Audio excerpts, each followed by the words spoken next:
Hello guys, welcome back to a new video.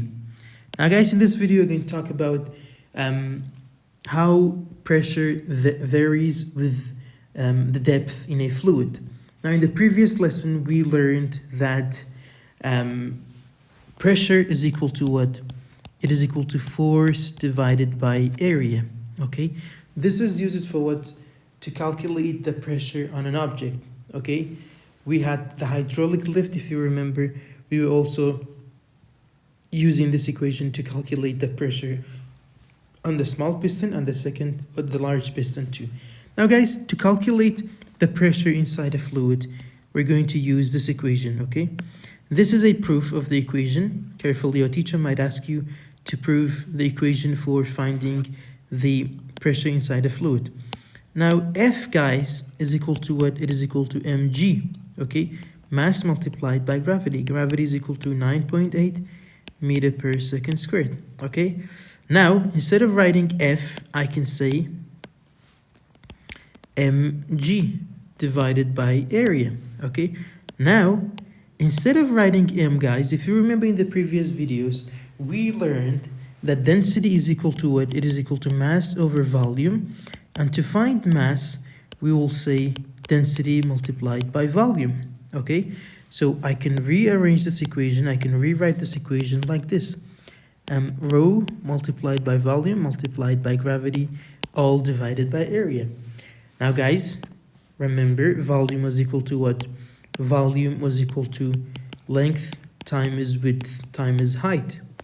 And as you remember, area is equal to what?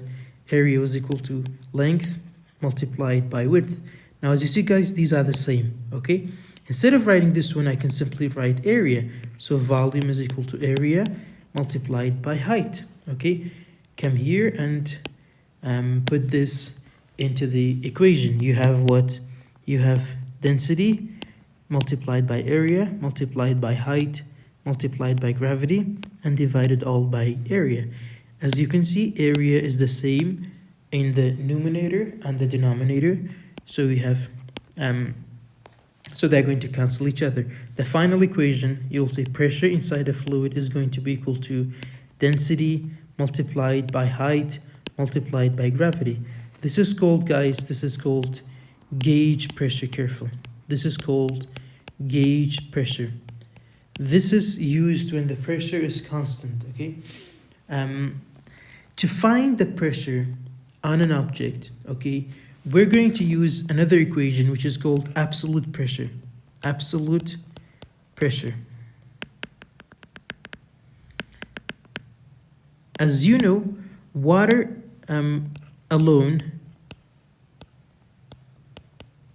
water doesn't exert pressure alone on an object. You have also what, guys? You have also air, atmospheric pressure, okay? Atmospheric pressure is also acting on the object or acting on the fluid. So you have what? P naught plus rho g h.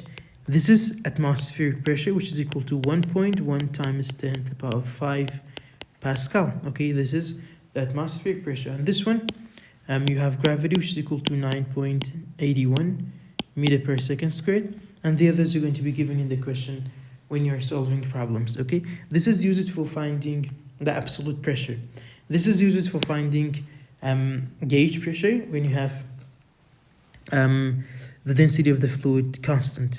Now if I ask you guys, pressure depends on what? You'll say pressure depends on three things.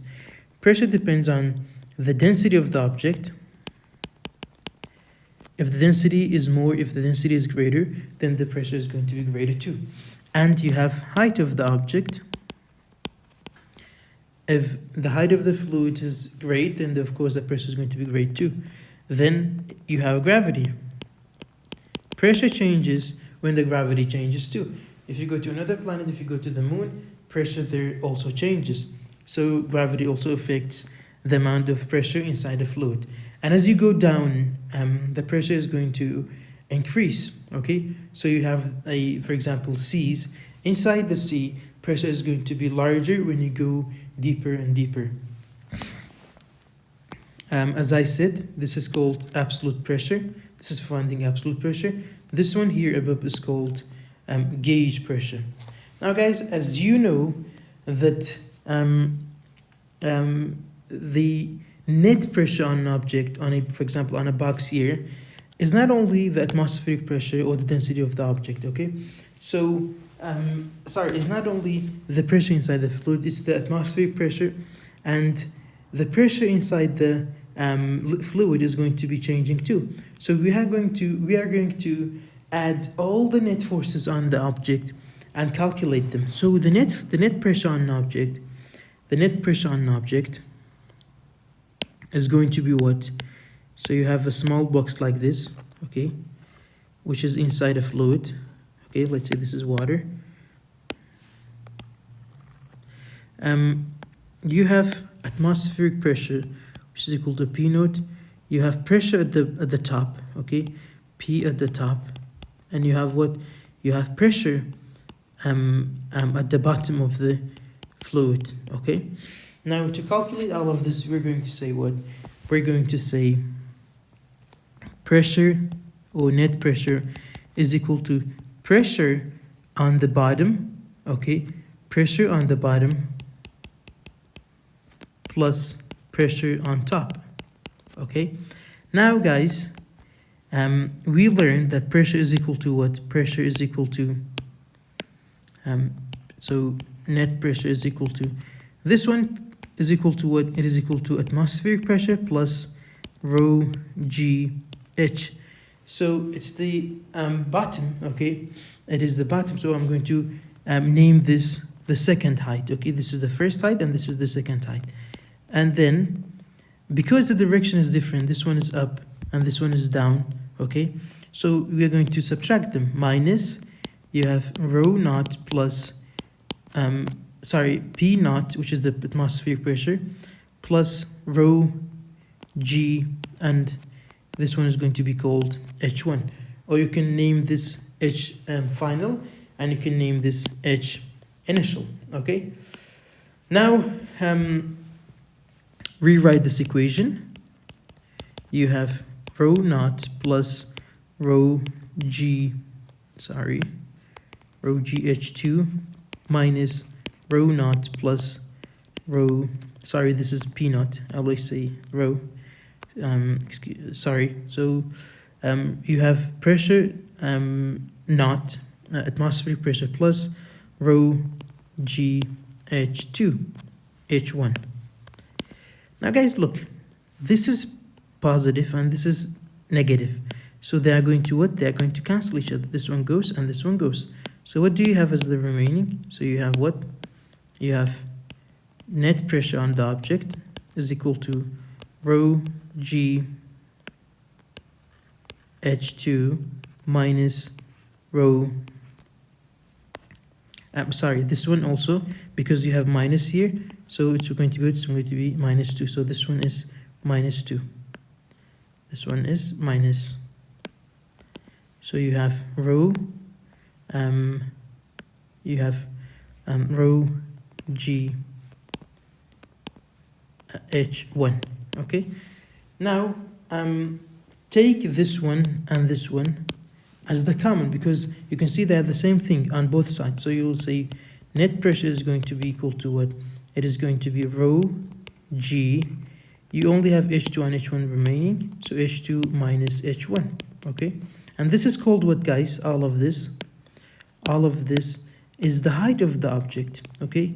So I'm just going to call it L, okay? So net pressure on the object is going to be equal to rho g L, okay? So this is what? This is the net pressure on an object, the density of the object multiplied by the gravity and multiplied by the height of the object, okay? You can also write this one just as H, which is okay, but because you're going to confuse it with the other equations, write L, okay? So this is P rho GL. This is for finding the net pressure on an object. To find the net force on an object, we're going to use this equation, okay? I'm trying to prove these equations to you because sometimes your teacher in the exam is going to ask you prove the equation for the net pressure on an object. So you have to prove it like this. So you have net pressure which is equal to net force divided by area. Okay, so to calculate the net force, we will say F net is equal to what? It is equal to, it is equal to pressure, net pressure multiplied by area. Okay, and as you know, we found pressure, which was equal to rho GL multiplied by area. As you remember, okay, volume was equal to length multiplied by width multiplied by height. Area was equal to length times width. Okay, so this is what this is area multiplied by length. Okay, area multiplied by length. So area multiplied by length is what? Is volume. Area multiplied by length. Okay, this is volume. So I can easily say F net on the object is going to be what? Rho G, and you have what? You have V. This is for calculating the net force on the object. These are the equations that you're going to be using while you are dealing with the pressure inside a fluid. Now, atmospheric pressure, guys, is the pressure exerted by the weight of the air above a surface. Now, this is a good question. The force this pressure exerts on our bodies is extremely large, about 200,000 Newton. How can we exist under such tremendous forces without our bodies collapsing? Guys, simply because we have cavities and tissues in our body that they have fluids too. The fluids in our body are exerting the same amount of pressure as the atmospheric pressure, and by that our bodies and the atmospheric pressure are in a state of equilibrium. Okay, all the pressures, the pressure inside the body, which is exerting, of course, against the atmospheric pressure, they're in a state of equilibrium. That's why our bodies can withstand this tremendous pressure. You have barometer, mercury barometer, which is a device, which is an instrument used to what? Used to measure the atmospheric pressure.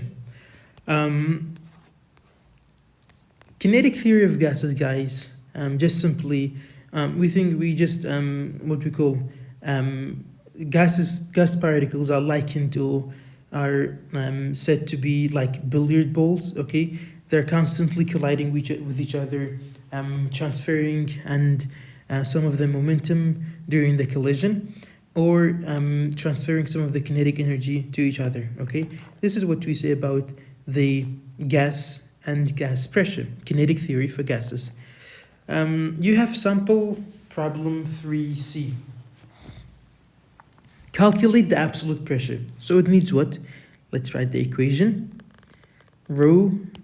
Pressure, atmospheric pressure, absolute pressure, let's just write AB, is equal to atmospheric pressure plus rho GH.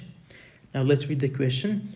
The absolute pressure, I calculate the absolute pressure at an ocean a depth of 1 times 10 to the power of 3 meter. So you know H is equal to what?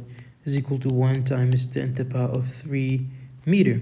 Assume that the density of the water, so density of the water is equal to 1.025 times 10 to the power of 3 kilogram per meter cubic meter. And that atmospheric pressure is equal to 1.01 times 10 to the power of 5 Pascal. Okay, this is atmospheric pressure. It needs what, guys? It needs the absolute pressure. So, do I have absolute pressure? Yes, I have. It's here. Do I have density of the object? Yes, I have density of the object. Do I have gravity? Yes, gravity is equal to 9.81 meter per second squared. Do I have the height? Yes. Plug in the values that you have, plug in the givens that you have, and you will get 1.01 times 10 to the power of 5 plus density of the object, density of the fluid is equal to 1.025 times 10 to the power of 5 times gravity, which is 9.81, times the height of the object, which is equal to 1 times 10 to the power of 3. Now calculate all of this and you'll get 1.025 times 10 to the power of 7 Pascal. Okay, this is the unit for pressure. This is problem 3C. In the next video, I'm going to solve practice 3C. See you in the next